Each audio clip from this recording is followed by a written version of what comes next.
Today, Jim is setting up some pond lights, and we're using this weatherproof outdoor power strip with a stake and the 25-foot heavy-duty extension cord. And honestly, we're loving this setup already. First, you get 6 grounded outlets, and each one has its own little spring-loaded cover, which helps keep the rain, the dust, and the yard mess out. That's a big deal when you're plugging things in outside. My favorite part is the stake. It pushes right into the soil and keeps the outlets off the ground, so you're not dealing with cords and plugs sitting in the mud or puddles.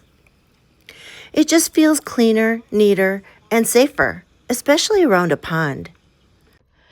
It also has an overload protection switch built in, so if something pulls too much power, it can shut right off to help protect your setup.